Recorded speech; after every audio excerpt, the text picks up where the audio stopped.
Hey everyone, I'm going to continue working this piece. I think we're almost done with the line right here. In zooming out, there were a few things that I think need to be addressed.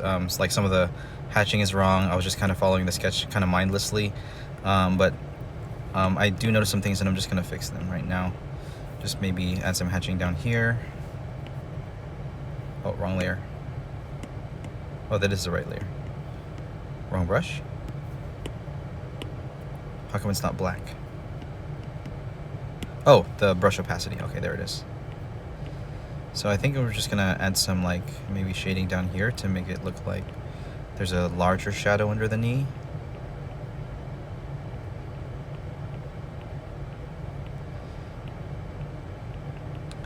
I don't quite remember what I was talking about last video. Something about, I'm sure it was something about love. But that seems to be the, I mean, it's the answer, right? It is the answer. Oh, I was talking about my weaknesses, anxiety, and the way to be released from those weaknesses by really truly surrendering my life and my will, all my possessions, all my faculties, all my thoughts, all my memories, all my goals, everything, all my finances, my family, my life to God and His will, and allowing Him to dispose of it as He pleases. And that surrender is very difficult because, well, we can only really know the true difficulty of it when the things that we cherish the most, or the things that we hold on to the tightest, get challenged that they might be removed from our quote-unquote possession. So that's what I'm contending with lately, today, last night, yesterday, but every day. Some days are easier than others, but I need to remember the times that are hardest, because those are the times where the challenge really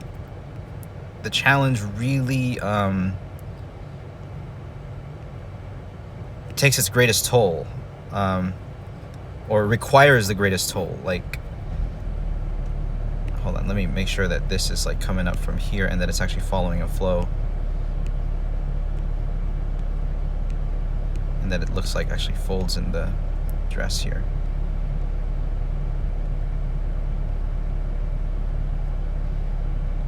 Extracts a toll is a good word for it.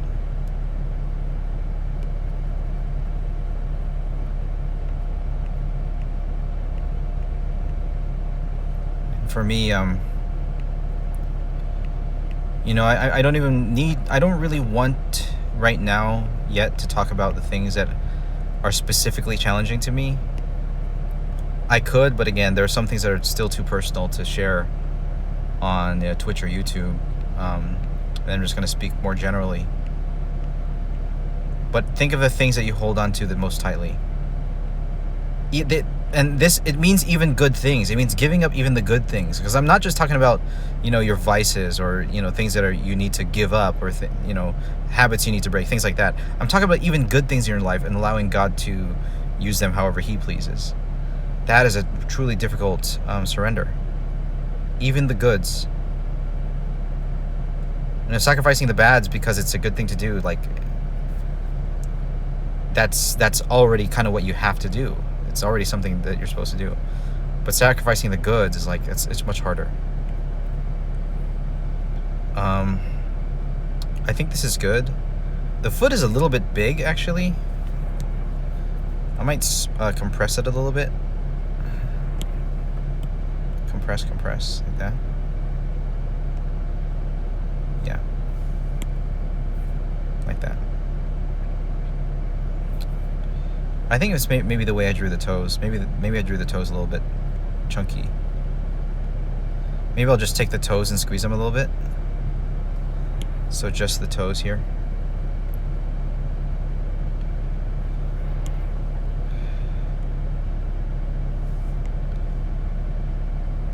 Yeah, I'll try that again. Squeeze them in a little bit, and I think I'm gonna rotate them a little bit this way to get that curve in. That's a little better. Let's zoom in.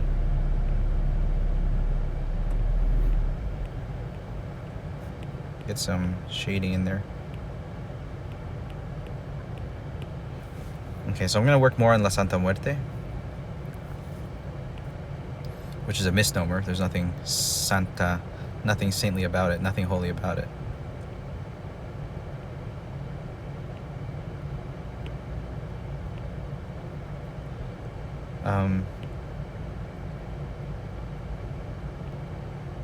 I mean, talking about this is one thing, but doing it is another.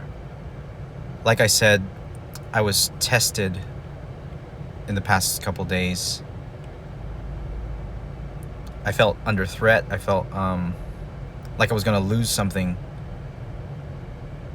And it feels like dying. Like I said, panic attacks, anxiety attacks. I didn't have one. I've had them before, but it feels like something terrible, something inevitable is going to happen.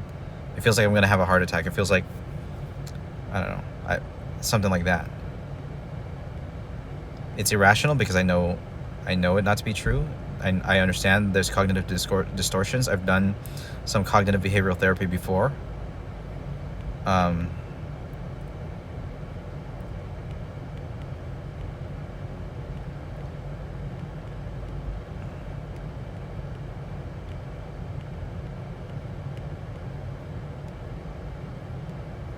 Okay, just get some of the skull pieces, skull fragments in there.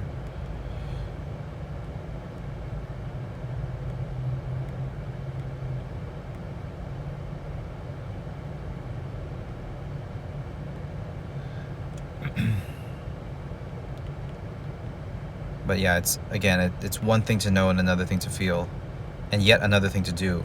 I think doing is the hardest part. If I can categorize those three things, knowing for me is easy. That's the easy part. Understanding things. My brain has always been okay with like wrapping my head around something. But as far as like assenting to the decision, it's hard because I don't often feel like it would be a natural decision. So I've always made the decisions on the path of least resistance. Then that's one of the factors that leads to addiction. One of the factors that leads to, kind of degenerate living, because I would choose the easiest thing rather than the thing that was right. And oftentimes the thing that's right is not just hard, but the hardest thing. And it didn't. If I got used to choosing the hard thing early on, then the good choices would not have to be so hard later. They would not require so much pain or sacrifice later. But that's the nature. That's, again, spiritual physics. It's like, that's what you get, kind of thing.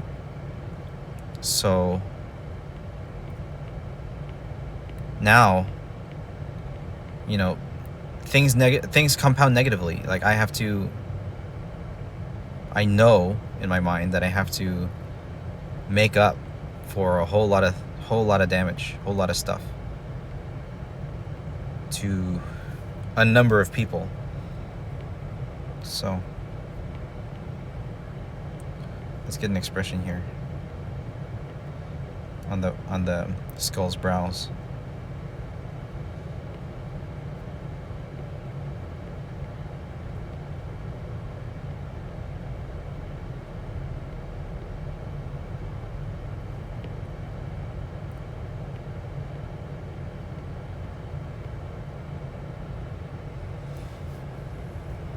Okay, so let's get that part of the veil here.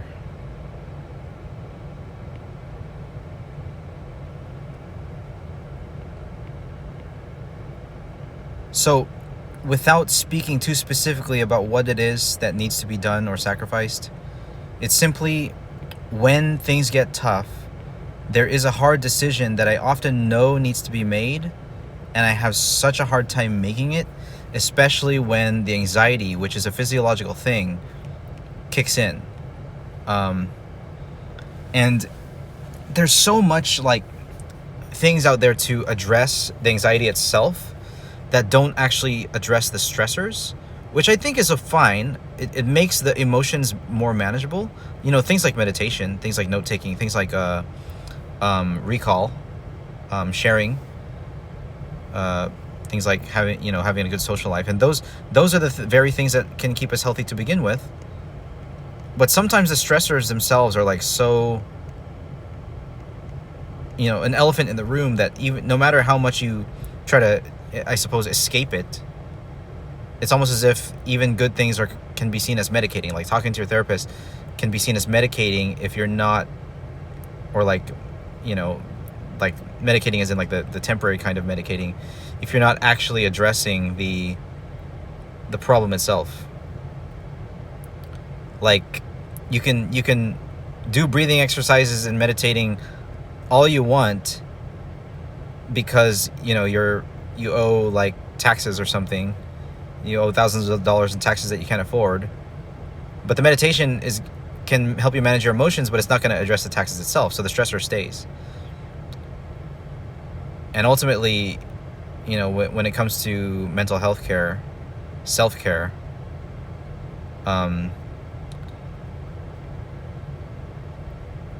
there will always come a time to get to the main problem. So for me, it's like, it's a matter of doing it. So I'm in a way, I'm doing it right now, but the work part is honestly easy. Like getting assigned things like this, it's pretty clear. I do this, I make earn money. You know,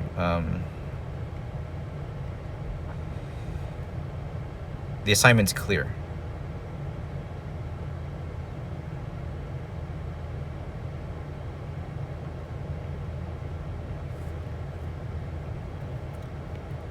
But there's hard things. There's like hard things about the world that you need to accept. There's difficult tasks that you need to just do and get out of your comfort zone. Even simple things like exercise. Diet decisions. Like food temperance is one of the hardest things because it's such a basic need. I did a fast a couple weeks ago. I ended up fasting 8 days. At first for spiritual reasons, for personal reasons. And then it became something where I recognized, oh, this is a challenge to my body, and I ought to, you know, extract what good can come from a practice like this. And honestly, I wanted to keep going. I think I could have kept going, but it came to the point where there were needs around the house that couldn't be met by my weak, kind of deprived body, and I needed to eat. But I could definitely see the value of it. And again, going to the anterior mid-cingulate cortex, that part of the brain can be grown by doing the hard thing, the hard, uncomfortable thing that we don't want to do. I suppose the study is that the brain growth is just not as strong if you learn to like it.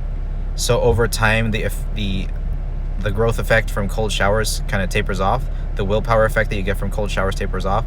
I would imagine that from fasting as well, if I tell myself, oh, I'm getting used to this, oh, this is like, you know, something I can do, and I start to have confidence in it, then actually the effectiveness of that sacrifice is kind of tapers off. It's like diminishing returns. So it's like you kind of have to up the ante of like what you're willing to do that's hard. Very interesting. It's like progressive overload of the mind almost. That's a really interesting thought, that a way of putting it.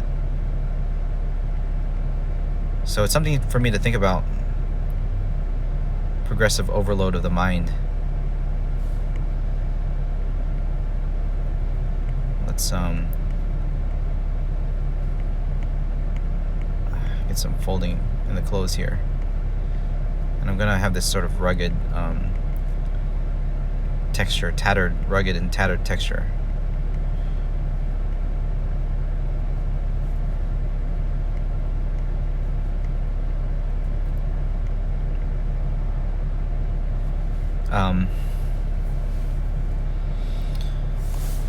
So I suppose I want to exercise that particular part of the brain.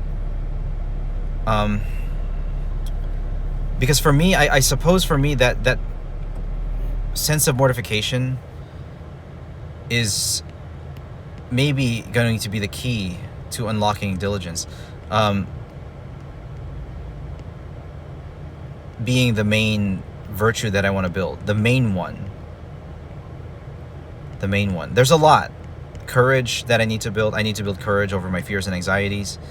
But the mortification, that the willingness to withstand that pain and still do what needs to be done. But yeah, diligence. It's, the ability to work and just do the job.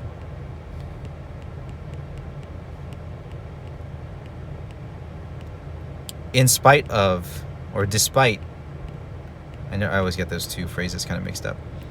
Despite the difficult emotions. Discipline. It's always been the weakest link of my spiritual life, my personal life, my virtue. So we're going to try to address it.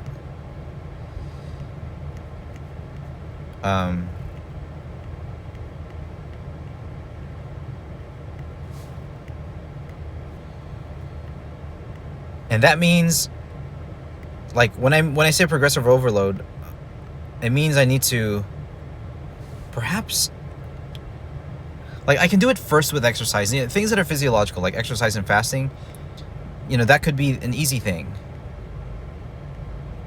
But maybe when it comes to pursuing challenge, I ought to, tackle personal, relational, financial issues just head on, urgently, and not wait for a bad result to come from lack of action, from inaction. That's pretty common sense, right? But it's like I need to take a look at my to-do list, and it's like, how can I up the ante on these things? And see these tasks as like, not to gamify it. I don't want to just make them a challenge to make them challenging for myself for the sake of self-growth. That's a little bit egoistic. But just to do them. Keep it simple.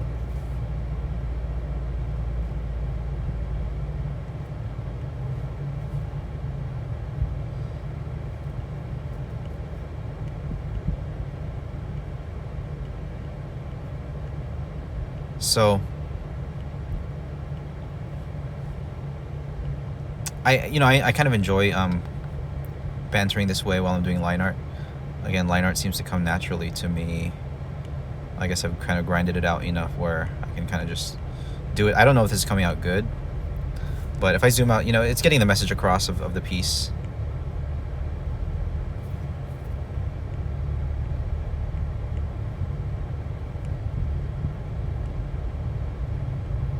Yeah, get that tattered look.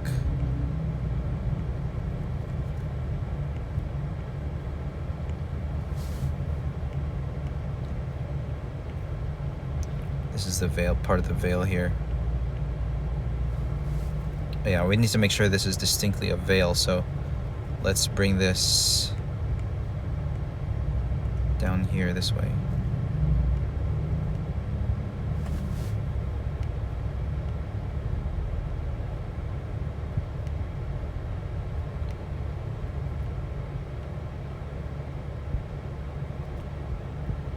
Okay. Let's get the scythe.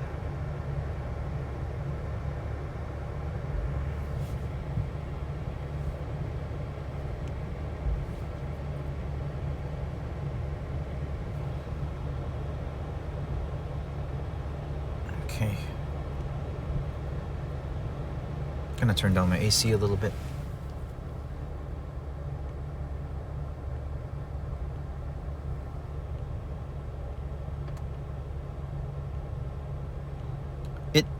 The ideation appears in my mind for good things. It's coming more often, and I've learned that when it comes to making good decisions, oftentimes you kind of just have to sit on it and expose yourself to that decision a lot.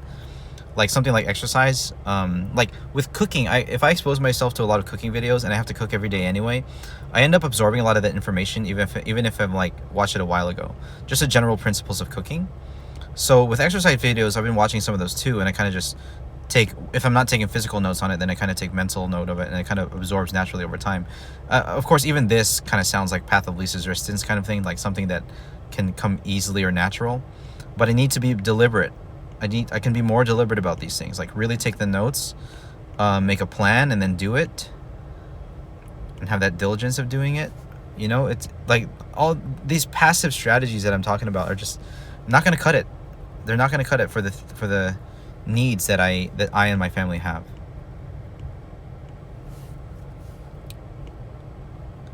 So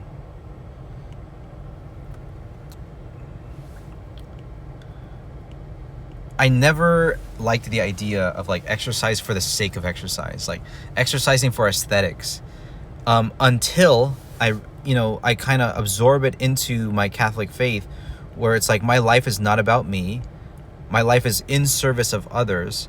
Therefore, having strong muscles and good cardiovascular health are just generally good for the sake of serving others. Like I could have a long time ago already kind of reframed the idea of exercise to encompass, that kind of good living.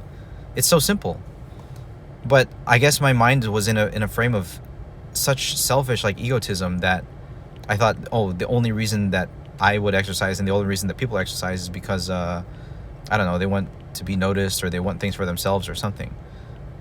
But the real purpose of our souls and bodies, I mean, they need to be used, and they need to be used for good. So it's like I've been missing out. I'm 35, I'm still young. Or yeah, I said 35. I'm about to turn 35 next week. I'm still young. And I have plenty of chance still. I've seen, these older guys, celebrities. I don't know if they're on the roids or whatever, but Michael J. White, I'm sure he's all natural. But you get people like Hugh Jackman, people who are just, men who are like really strong and well conditioned, well into their 60s. You'll see comments on YouTube like, oh, I can't believe this guy's 60, or I can't believe this guy's 70. I suppose once you get into the 70 range, you see a lot less guys who are like 70, with these strong bodies. But 60, you can still be in really good shape. So I have a lot of time ahead of me,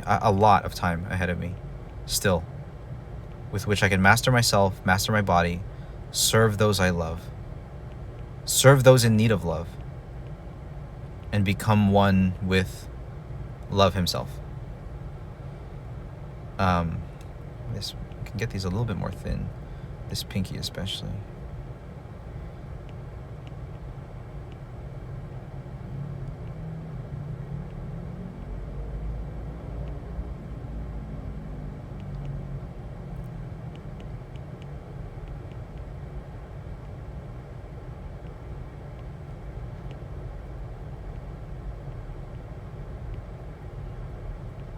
Okay, so we're almost done. I think we're gonna throw in some base colors pretty soon. Maybe we'll bring this up here, get some folding over the hand here.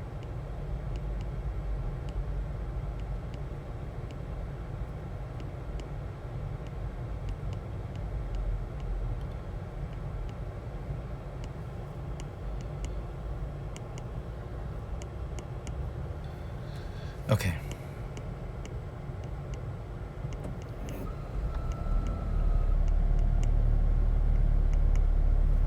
It's got a lot of hatching and marks here just to show that the thing is like tattered. Yeah, just gonna put a lot of little random marks here to show the tattered nature of the clothing. Let's get some more flowers on this side.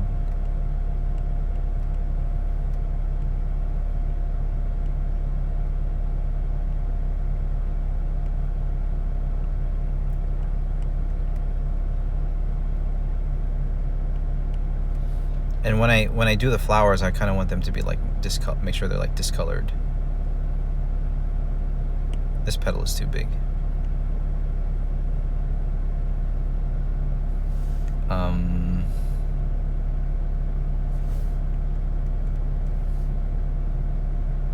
Okay.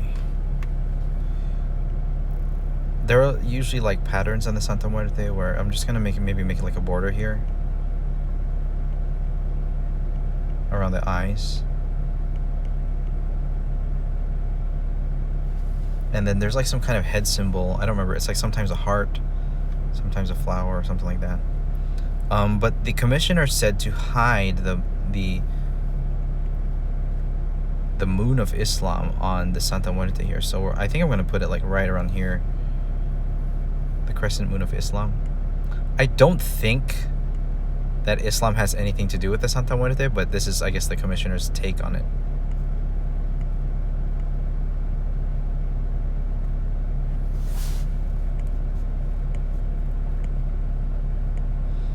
But it's an interesting image because Mary is characterized both as the moon and the morning star.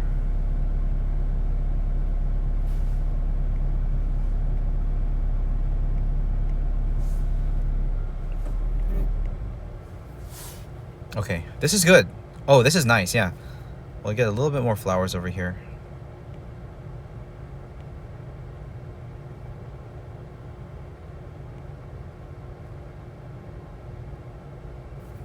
Let's get a nice shape for the flower here. Yeah, this is very good. I like this. We can do some work on the head still. You know, something seems off. Something seems really off about. Maybe the eyes are too small. I don't know.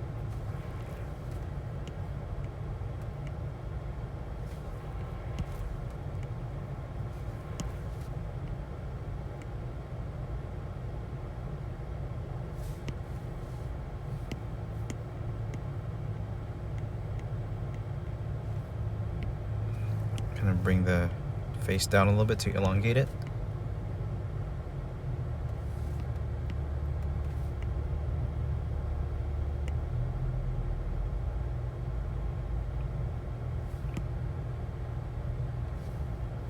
Since we brought the face down, we can change the shape of the lip a little bit since it's angling down some more.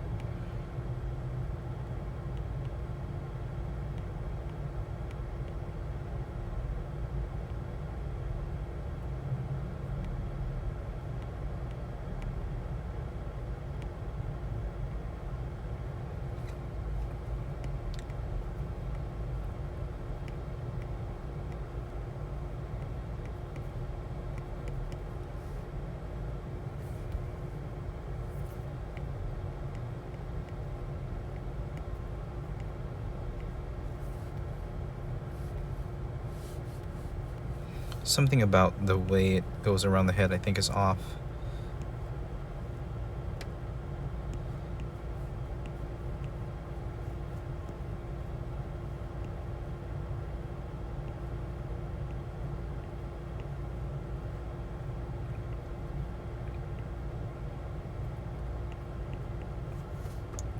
Yeah, I think here too.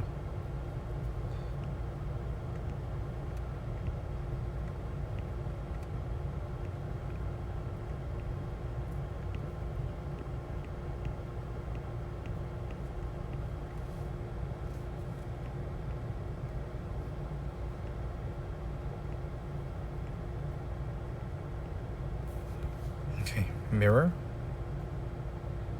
Looks okay. This eye could use a little bit of more size. Maybe stretch the width a little bit, very slightly. Try to get that symmetrical. Pretty nice. Just slightly edit this one. And do that. Maybe just move it down slightly, stretch it a very tiny bit. Let's get the eyebrows level.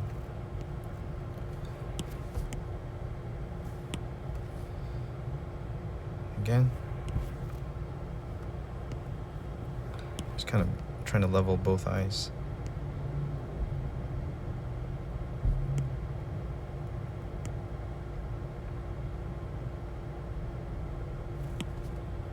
Okay, mirror again. It's pretty close. What is up with, man, every time I try to do symmetry, there's something wrong with the way I draw symmetrically. That's very close. That's very close.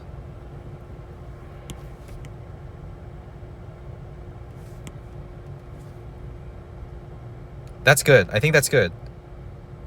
That's pretty good. Okay. It's so hard. It's so difficult to do. But I think that's good. Okay. Yeah, this is good. So we'll mirror again. And then we will start doing the I don't know if I'm going to do this with black lines. I mean, I can always color the line art later. Let's do the design here. Let's get it a nice graphical feel. Yeah, I think I will do the outlines. This part I don't have to really worry so much about anatomy, so it's like we can kind of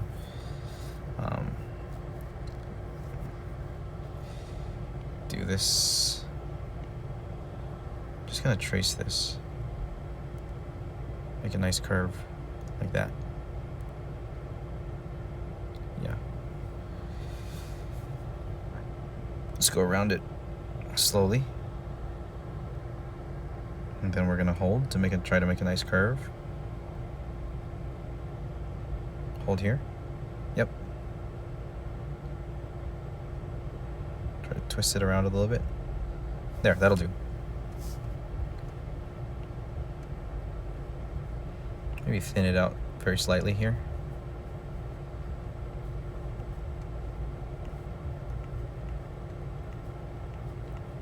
Okay. Yeah. I think we're gonna take a break on this. Yeah. We'll take a break on this and then we'll resume soon. Yeah, we're almost done here. Almost done. I'm not sure how much I'm gonna paint this. Base colors might suffice. We'll figure it out. Okay? God bless y'all. Bye-bye.